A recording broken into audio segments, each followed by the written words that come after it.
So it is the variation, we measure the variation from the scope baseline, and we determine this and try to do a causal analysis to find out the real reason behind that, find the cause by way of causal analysis, that what is changing in what is bringing change to the scope baseline. And we should not change the scope baseline until unless it is through the change request process.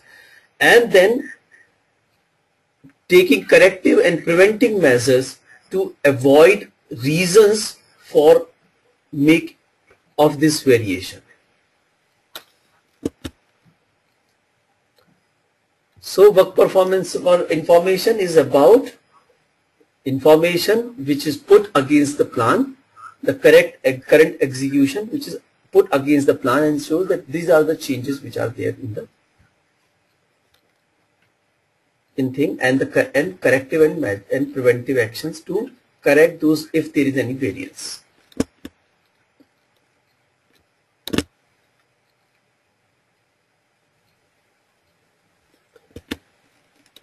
So first we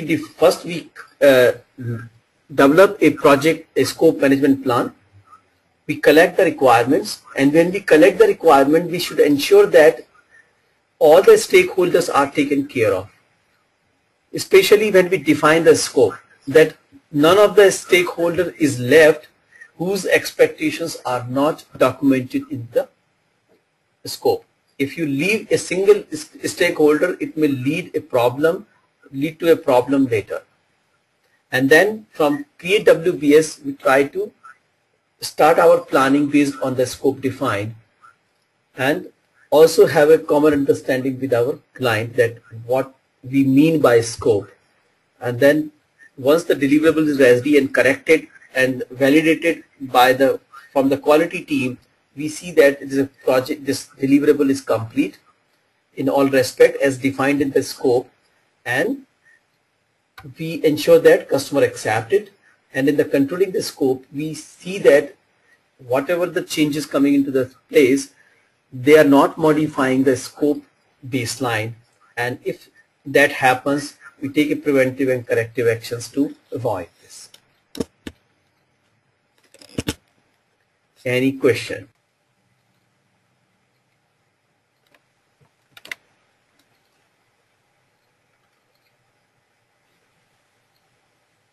Any question?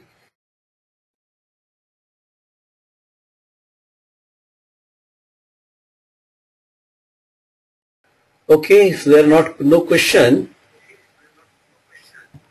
then let's go to our handouts. And I think the page number is 289.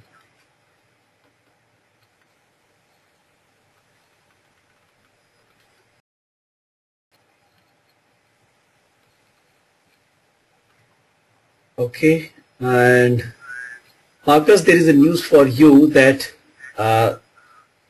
we will provide you on a new set of handouts in which you will be able to mark your comments because the time shortage. That's very good. Yeah, we couldn't prepare it. Idea was that to provide it today itself, but we couldn't make it because there was no time for that. But over a period of over this week, we will give you, so you can document later. Okay, thank you. Yeah. Most welcome.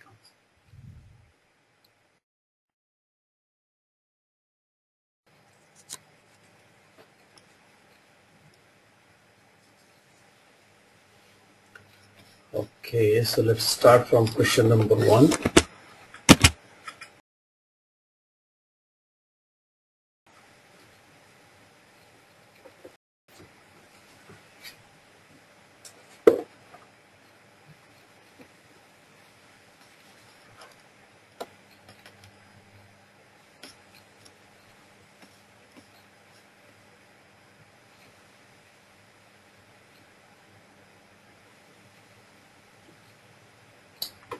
We are missing one person, right?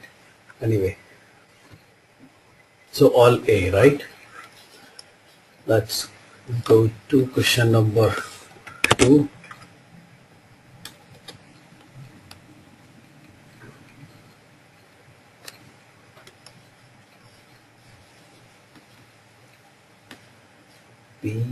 BAA. Okay.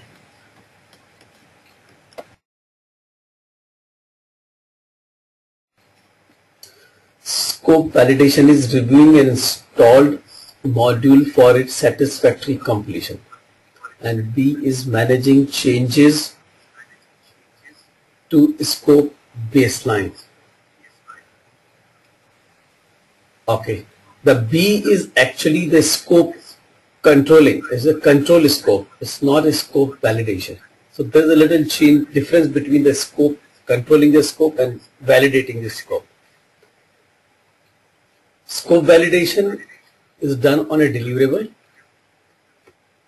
for its completeness, and the scope controlling of the scope done on the plan, seeing that whatever the scope we has defined, we remain in that scope, and if change happen, it happens through change management process. So that is the managing changes to the scope baseline is a controlling the scope. Is that fine? Yep, that's fine. What about question number 3?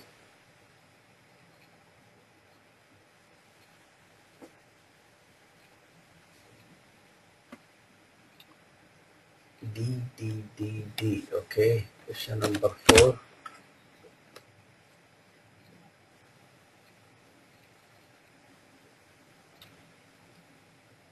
BAA. Okay. So what is this?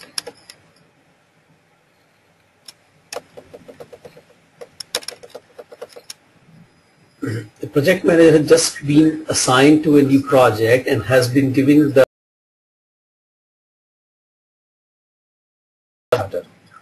first thing the project manager must do is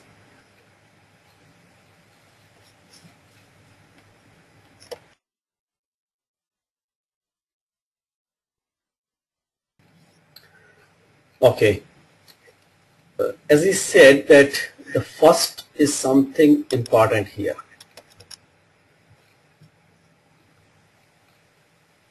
So anything which we take over from the other people, the first thing is to verify that whatever is we have taken over is properly done before we actually act on it. So first thing we should do to ensure that all the stakeholders have had input into the scope statement. So if the previous thing is not done properly, our action based on the previous things may not be a good idea. So as I said, that's a rule actually. Whenever you are looking at the question, look at this, that whenever a new things come up, or we need to analyze it first, ensure that it is done properly, then see the impact of it, then let people know about that what is the impact, and then doing it. So acting without verifying that whatever is done may not be a good idea. So B should come first before A, and then A. So A is the second thing.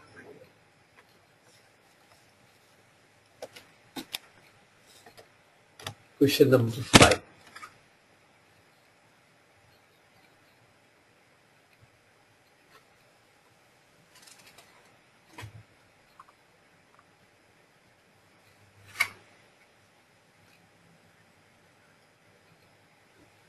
CBBC.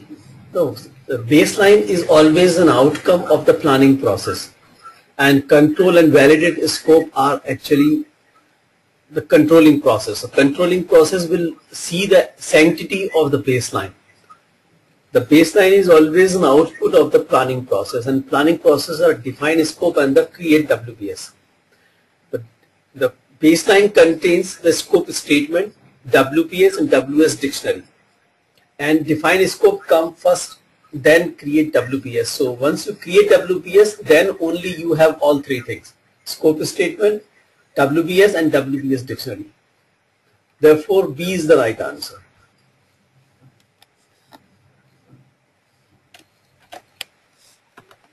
Question number 6.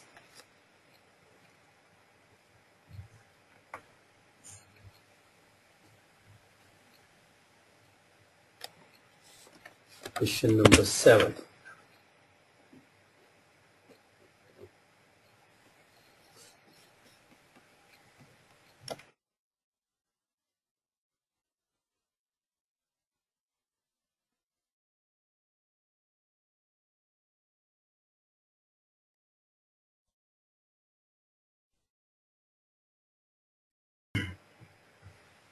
Okay.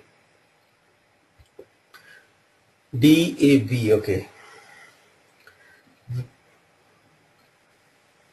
Validate scope can be best described as the process of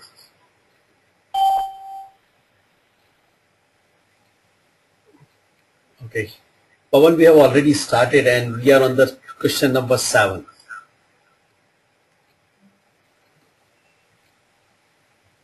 Okay, so we'll check this question number 6 with you a little later. So let's continue with this.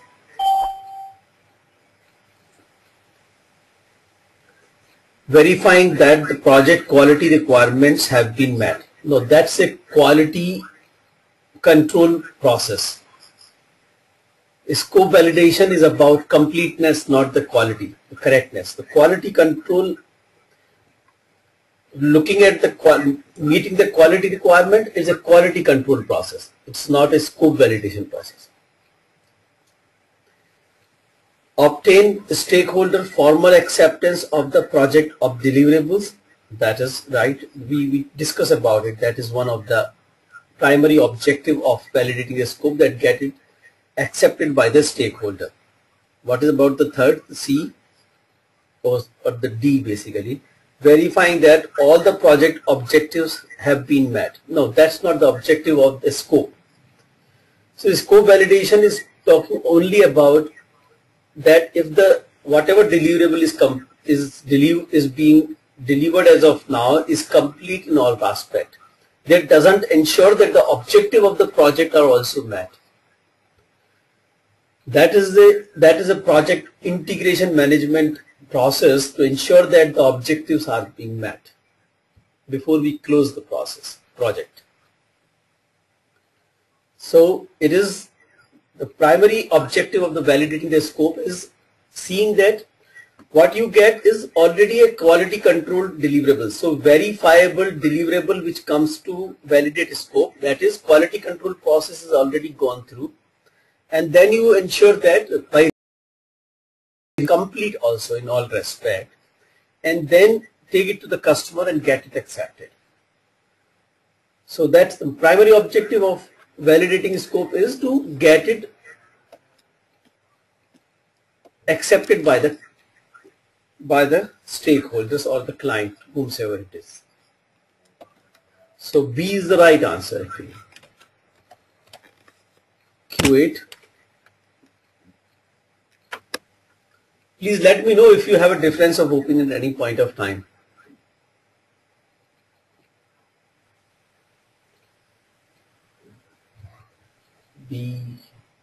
Vivek, for this yes. Question 7. Yeah. Hello. Yeah. Sorry, I want to discuss about question 7. Yeah. The question says validate scope can be best described as a process of. That means obtaining the stakeholders' formal acceptance is an output of this process, right? Right. So as a process, it is supposed to verify that all the requirements are as per the scope. Completeness. So that's, completeness. Completeness. Yes. And get the acceptance from the client. Yeah. Yeah. But getting the acceptance from all the stakeholders is more of an output activity. It's the result of. Okay. So what is your choice? I had put as D. Okay. I had put as D. Yeah, but I didn't look into the project's objectives, that particular word. But I thought that all the project's requirements have been as per the scope is what we validate in this exercise. Okay. So I can say that even if the B is not exactly is talking about outcome, But out of A, B, C, D, B is the most suitable, isn't it? The most closer to the definition, isn't it? Yeah. Okay. Because yes, looks like the objectives is what I wrong. Yeah. So project objective is not the purpose or not in the process anywhere. So verifying quality requirement is a quality control. C, controlling changes is a scope control, not the scope change, Yeah. scope validation. D is a more an integration process than actually validation. So B is the only thing which is nearest to it, right? And many times it is the case that you have to pick up the best out of the 4 options. Sometimes they are exactly not matching what we are looking for. Sometimes our understanding is a little different than what question is trying to ask. But we have to see the closest one. Okay, yeah, I think I agree with this, yes. Okay. So what about 8th?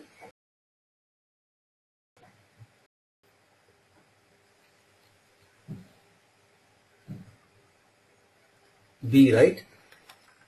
Okay, what about 9?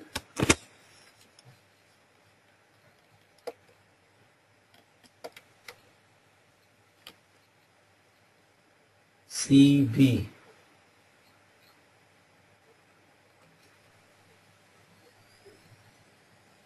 CBB. Okay. You have completed 6 months on a 8-month long project. Project is on time and within budget.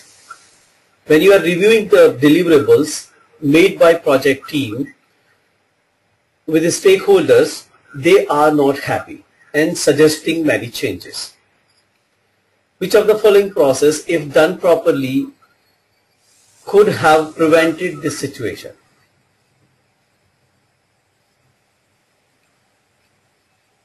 Okay, so there are 2 aspects of this.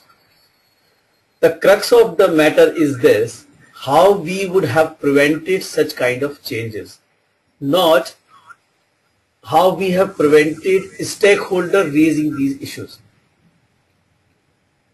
Okay, so even if we select B as an answer, validate scope, it still generates lot of rework.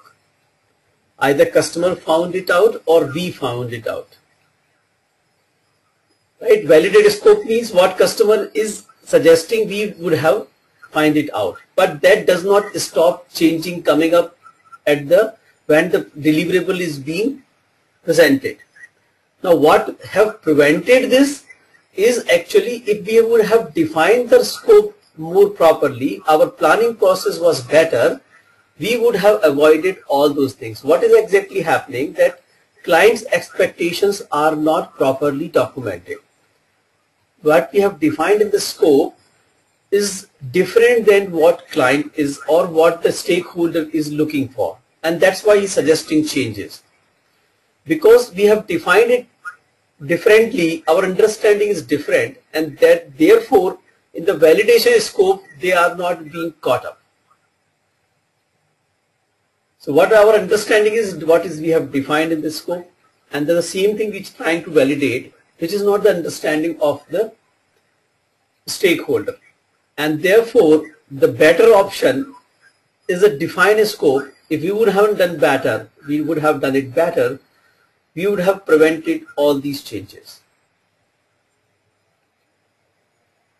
Does that make sense?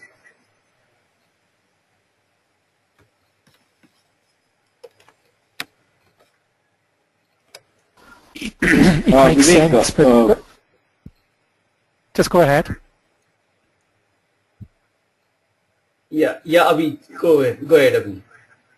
I'm gonna go.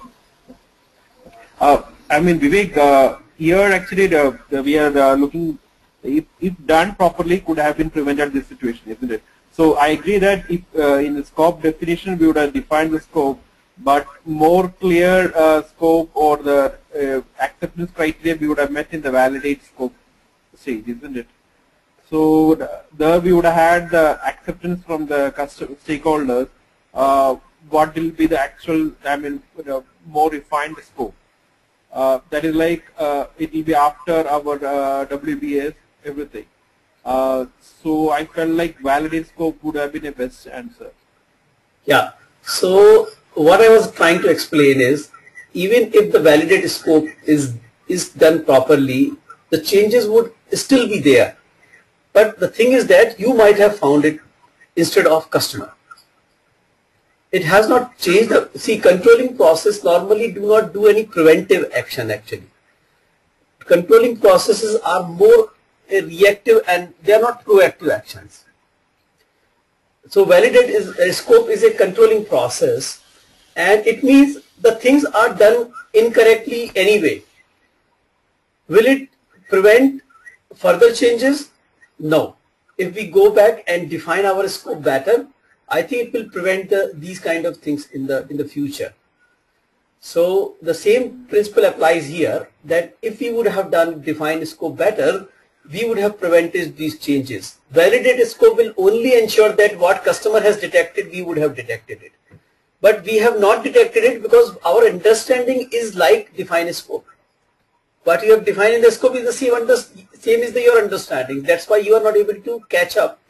The whole crux is this: we fail to understand the expectations of the customer. It means the defining scope is not done properly. Yeah, I agree with what you are saying. I think the point which was misleading me is you have completed 6 months on the 8 months long project, and then how could have you prevented this situation? If validate scope would have done correct, then you would have found out after a month or 2. So after 6 months you wouldn't have got in that situation anymore. But your explanation makes sense. It's just then the 6 months out from an 8 months project is misleading. Yeah, sometimes I think the details are there are other details which may maybe little misleading, but what I would suggest that such type of questions are pretty common on the PMP exam, and we need to look at the crux of the matter is that the problem is in planning process. Whenever there is a lot of changes are happening, it's a ground rule kind of thing. The problem is in planning process. What is happening here when you are reviewing deliverables made by project team with the stakeholders? If you see the statement, looks like it has not happened yet. Yeah. And they are saying they are not happy. It means the first time we are meeting with the customer, which is quite possible that in an 8-month long project you have got something in your hand after 6 months, which you are sharing with your customer, and customer is or stakeholders, and they are saying they are not happy. It means we fail to document or we fail to understand their expectations. So though you can say that, but there are various permutation, like various scenarios we can think of in that matter, but I will still say the crux of the matter is that we have not done our planning process better. Yeah, I agree that the planning process wasn't done properly. And that's what actually it is asking. Vivek, is it? Yeah, go ahead. Vivek, is it like if you have multiple options, and in such scenarios, is it better to choose the one which is coming, and like if it is planning and controlling, the better to choose the planning part, because that will prevent the problem. So is it a good suggestion to take the planning option? I give you some ground rules for looking for the best option. So, or the first option is that project manager, like if you go to the PMIism we discussed yesterday, that project manager is a person who is active.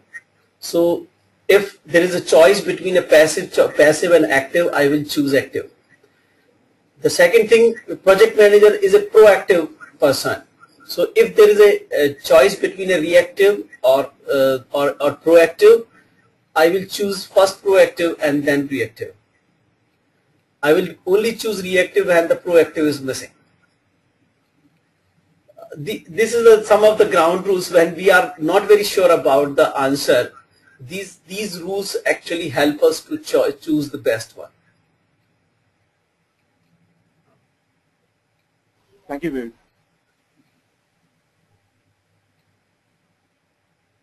So these are the principles, you can say, the project management principles which we apply, and this is equally valid for the practice also.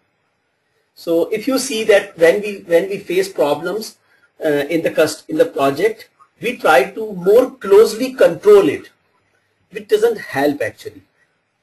More controlling means you are more closely and frequently doing with the people. It will annoy the people. It will not help them because the planning is still wrong, and they will continue with doing the same way and continue producing the wrong thing. And more controlling will generate more work and more rework. The best option even in the practice is this: when we are facing a lot of issues, let's go back to the planning thing. What the document we have prepared, what are the things, can we improve those things so that at least whatever we have not prevented as of now, but now we can prevent further. That even the team member will appreciate, and they will more supportive. More control actually bring more annoyance in the team, and they are more like resistant to such kind of things. And that's what exactly normally in the projects happen. When you face problems, people put more audits, more reviewers, more outside review, let's do and find out, and nobody helps actually. Everybody is coming from outside of the project, has nothing to do with this project. Normally it doesn't help and annoy the people. They become even less productive. So this rule actually applies in the practice as well.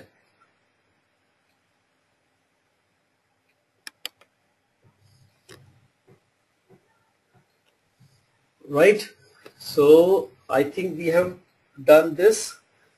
Question number 9, right? Now what about 10?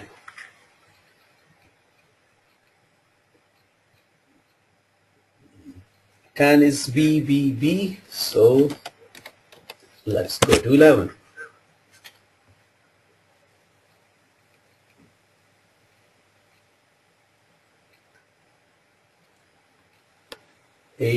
A, okay. That's 12.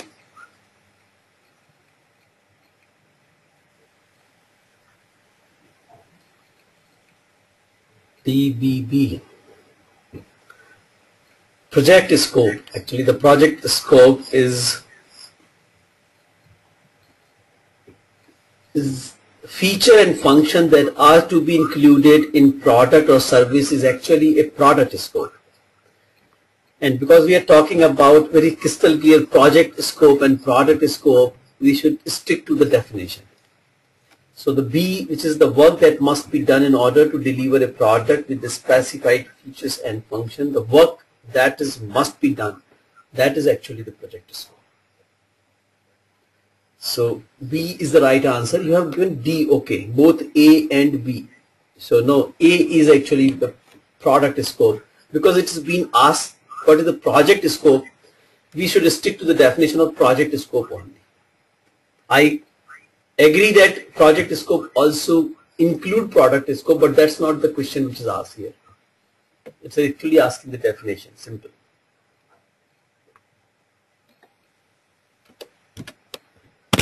Okay, let's go to 13.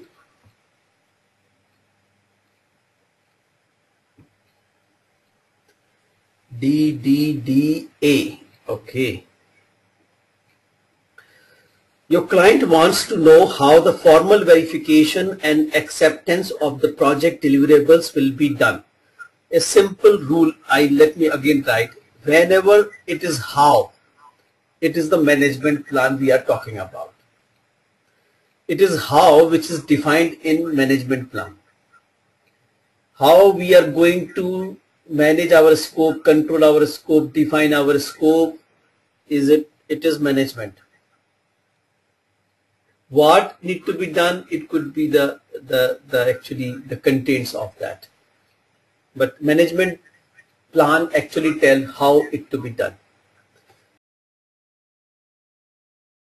Formal verification and acceptance is documented. It is the project scope management plan, because it tell how we're going to do it.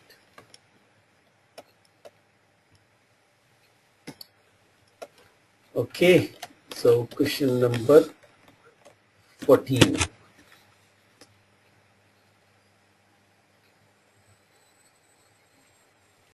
D, C and D. Which of the following is the output of validate scope process? Validate deliverables is a part of verify quality. Verified deliverables, that is the quality control, not the acceptance of the deliverable. Accepted deliverable is the output of the validate scope. So it is C.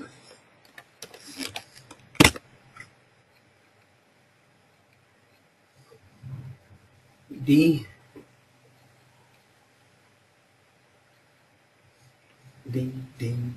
A. No, it's actually the group activity technique. So Delphi technique, affinity diagram, brainstorming, they all are group activity techniques.